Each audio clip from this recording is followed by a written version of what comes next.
Today we're going to be looking at pumpkin bags. Hi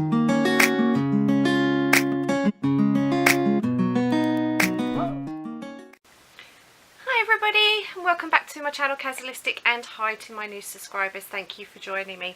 So today we're going to be looking at, it's a good start, isn't it? Pumpkin bags. There is a reason I've made two. And I have gone off pattern for this one slightly, but there we go. It is a drawstring bag. I'm just trying to think of a way of doing this so I can show you. So it's just tied with the bow, and you just pull it, and then the dangly bits, actually the cord actually goes through one of the loops on there, and then you can just stretch it out, and it basically acts as a stopper so you don't lose your cord. So as you can see, it's quite, this one is got plenty of room in it. So I'm going to be using this one as a project bag. I'm just going to tie it back up so it looks all pretty for you. Right, so that's what it looks like tied up. Obviously I haven't blocked this yet. And then the smaller one is exactly the same. I'm not going to unravel this one. With just one twirly bit. Tendrils, I think she called them. So this is mine's actually come out smaller than the pattern, which I'll explain why in a minute. So I'm going to use this as a notions pouch for my stitch markers and bits and bobs, so I can use them as a set. That's what I was thinking. But of course you could always use these. This is where my thinking was actually really at for you guys. For those of you that have got kids that go trick-or-treating, I thought it'd be a good way of, you know, something a bit different of taking the candy, something to put candy in, treat bag. So the pattern I've used, well, it's actually a video tutorial, which is a Jayda in Stitches tutorial. It's a pumpkin bag tutorial, which literally just went up a few days ago, I think it was, but it's been in this month anyway. So but I'm going to put the link for the tutorial down in the description. So the yarn that I've used for the orange for this bag is very slightly different to the orange on the other bag. So this was a Mariner double knit, and the shade was C-01 for orange. I forgot to put my tablet on silent. Sorry if you hear pings, that's my tablet. I do apologise. The brown for both bags was the Mariner double knit in the colour C-040 chocolate. Both this orange and chocolate are older codes, so they will have been updated since then. And then for the green on both, I've used Mariner double knit again in the shade C-067. It's called Emerald. Again, the code has changed. There we go, it's focused. So the code has changed again, but they still do sort of very similar green. And then on the bigger bag, the orange I used was again Mariner double knit, and it's the shade 063, and it's called Jaffa. So it's right there.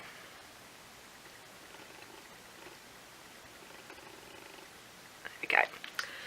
So the difference between the bigger bag, and the smaller bag is this one is very slightly darker than this one.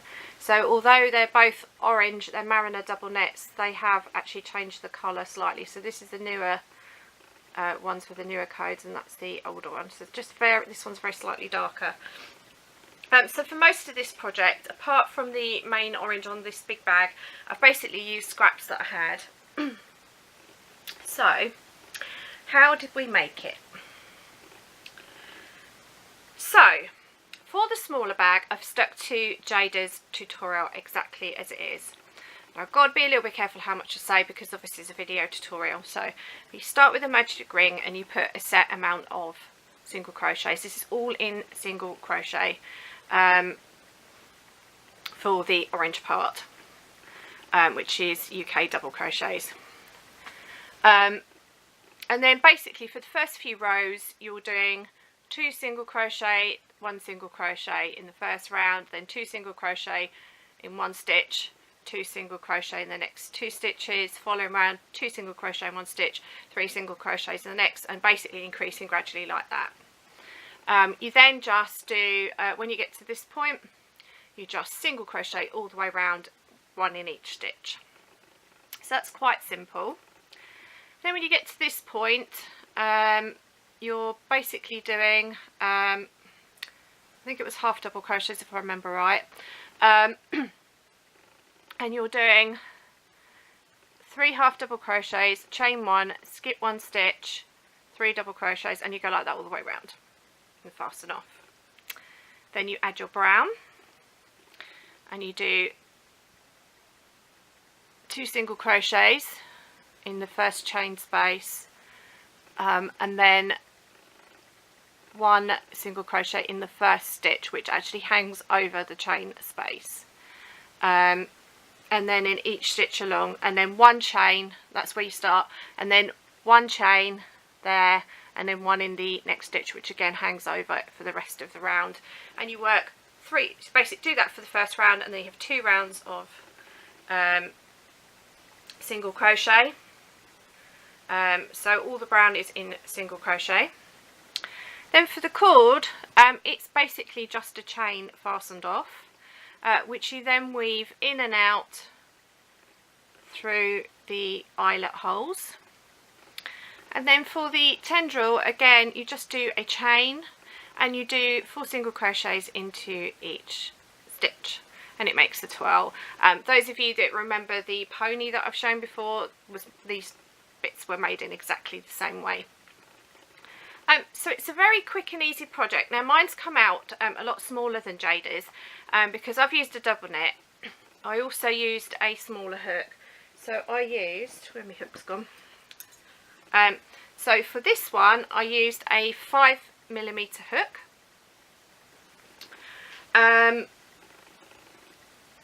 Jayda, I think if I remember right, used a 5.5, and she was using worsted weight yarn.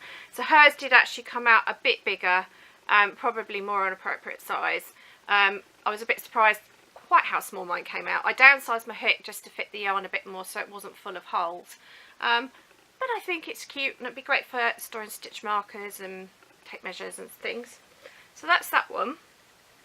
Now, for the gigantic one, I have basically used the formula that Jayda used, and I've upped everything basically.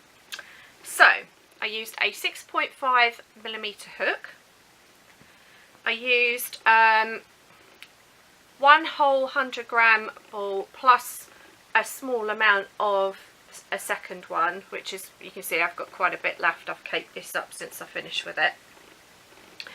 And basically I've double stranded everything, and I do mean everything. The only thing I didn't double strand was the cord. Did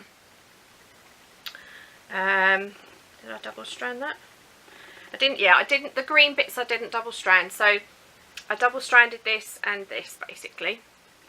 So what I did, see, Jayda's increases were rows, on this one were rows 2 to 5.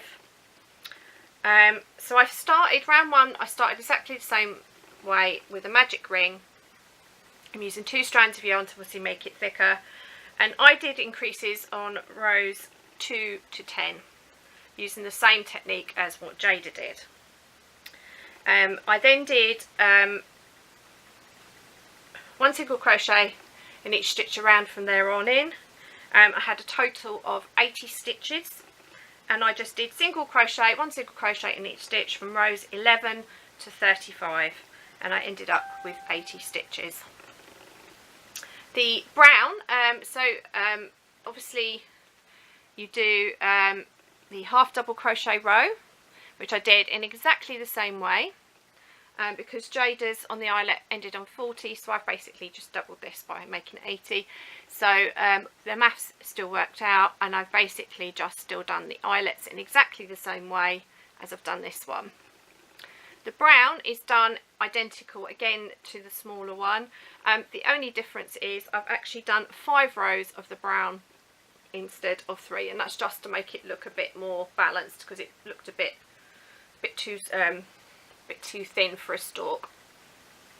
Yeah, the cord, this bit I did because for Jayda's I think it was around about 80 chains for the smaller one. This one I chained 130 and I single crocheted back along, so I missed the first I've missed the first chain, single crocheted into the second one and single crocheted right the way across and fastened off, and obviously weaved in my ends. And then the tendrils, I've done exactly the same thing as the previous one. I've just done a longer chain of 31, and when I got to the top of the first tendril I chained 31 again, worked back down and fastened off, and then you should have a sort of a gappy chain at the, let's see if I can find it, hang on. So basically here, it's very hard to see. Actually, let me see, I'll undo it, it might be easier to show you.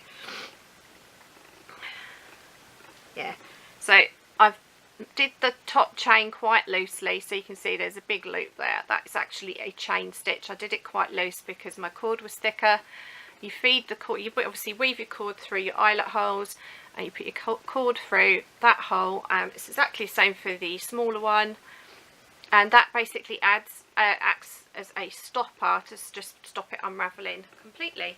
And then all you have to do is quite simply just tie it in a bow like you would for a shoelace, and it comes out like that.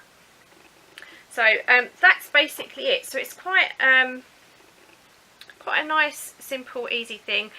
Literally pretty much most things, all I've done is doubled, with the exception of the cord. I haven't doubled that because it just didn't need to be quite double, but you can fit a fair bit in there, and obviously I can fit my little one in there. So, and let me show you the size of the smaller one. As I said, this one has come out a lot smaller than Jayda's one, just because I downsized, I used smaller yarn, etc. But yeah, I think they've come out really cute actually. I'm quite pleased with them. So I will, surprisingly for me, normally things go to charity, but I don't know of any charities that take bags, but I wanted to do something a little bit different, you know, mix it up, etc. So I thought, well, I can make myself a project bag. Let's face it, we never have enough project bags, do we? Well, I certainly don't. I've always got so many projects on the go. So yeah, so that's what I'm going to use it for. I think it's going to be super cute this time of year. Yeah, so that's it. 2 pumpkin bags. So of course you can adapt the pattern, size it up to use different yarn, obviously change the hook size, and obviously it'll come out in different sizes. So it's a really nice, easy pattern. As always with Jayda's patterns, super clear to follow. As long as you've got your basics in place, it's a really easy tutorial. I love Jayda's tutorials. I highly recommend her. Basically she is the way that I have learned all my skills basically. I had some of the stitches down before I started following her, but I've learned about chaining at the end of a row when you're doing straight rows, how to work in the round, how to do amigurumis. I've learned so much from her. So she's absolutely ace, so I highly recommend her if you haven't already heard of her. I'm sure most of you have, because she's quite a big channel now. I first found her when she was only about 1,000 subscribers, so her channel was about my size when I first started watching her. So she's grown massively since then. She's over, I think she's about 132,000 now, so she's quite a big channel now. Yeah, so that's it. So I hope you found that interesting and useful. So even if you don't go out trick-or-treating, you could potentially make this into a project bag. So it's win-win, isn't it? So that's it for the crafty bit for today. I'm not too sure what the next video will be, just simply because I haven't got anything finished yet. I do apologise if my voice sounds a bit weird. I've got a bit of a funny throat since yesterday, so I get a bit croaky. I just want to sort of life update and whatnot now. So I just want to say thank you to everybody for the incredible response I got for the mental health video that I did. I really did do that on the spur of the moment because I knew if I overthought it, I wouldn't have done it. But actually I'm really glad I did it now. There's been so many of you that have shared your stories, that have reached out to me. So those of you that have, I'm starting to get to know some of you better, and I really love that. And so if you did message me or comment or whatever on that video, just want to say thank you. I really appreciate all your support, and also for you guys sharing your story. My eyes did weep quite a bit with some of the things that you've said. It's really touched my heart, really encouraged me, and I may do another video in the future. I have been in discussion on and off with another YouTuber who would like to do a mental health video as well. But at the moment she's not in the place to do it, so that will be something probably off in the very distant future. But I will probably do another video at some point, just not yet. I obviously don't want to overload the channel with it. Life update, not a lot to tell you. I've had a hospital appointment this week. It's just redoing a test that I'd already had. Went on for a bit longer than the previous one, so it was a little bit uncomfortable, but I'm fine. Some slight good news with it, but I've now got to go back and see the GP and see where we go from here. So my health problems are far from resolved in the physical sense, and yeah, it's just watch this page, and once things are getting resolved and that, then I will talk about it. But at the moment it's all kind of big and scary for me at the minute, so I just, obviously I'm sure you understand that I just want to keep that to myself for the time being. But that's pretty much all there was. We had terrible parking problems. Our hospital is a nightmare. Yeah, so I actually got parked in the city one quicker than I did in the local one, go figure. Yeah, other than that it's just been normal life stuff, a bit of making this and so forth and so on. I have been speaking to a lot of you online, so that's taken up quite a lot of my time as well, as you've shared your stories and told me things. You are all amazing. I love you all, and please know that if you're suffering, that you are not on your own. I'm right here, and please don't suffer in silence. Please reach out. You don't need to be on your own. Yeah, so pretty much I think that's it. I wanted to say a special thank you to Grace, because I know Grace has submitted some questions for my Q&A. I still haven't decided whether I'm going to pre-record that or do that live. We shall see. So if you've made it this far, what should we say? Say beautiful butterflies in the comments. And if you have got this far, what would you like to know about me? Have you got a question that you've always wanted to ask me but have been too scared to ask? Please put your questions down in the comments. I'd love to do a really good, thorough Q&A. I need a good amount of questions in order to really be able to do it, because otherwise 3 questions, it's going to be a 2-minute video, and that's really not worth doing. So please, if you've got anything you'd like to know, whether it's to do with crochet, my personal life, whatever, within reason I will answer most things. Obviously I won't answer questions about my friend, because obviously that's all confidential and that's her life, and if she chooses to share on the channel, that will happen as and when she chooses to. Yeah, so I would love to hear from you guys. I'd like for you guys to get to know me better as a person. Quite clearly from the mental health video, it has had an impact. So please ask me some questions and get to know me better. And hopefully in return I can get to know you better. That's been the benefit of the mental health video. So that's it for today. I hope you're well wherever you are in the world. I hope you're not too stressed. And if you are unwell, just know that my thoughts and prayers are with you. And please don't suffer in silence. So that's it. So until next time, remember to stay well, happy crafting, and until next time, remember to stay true to yourself. Bye.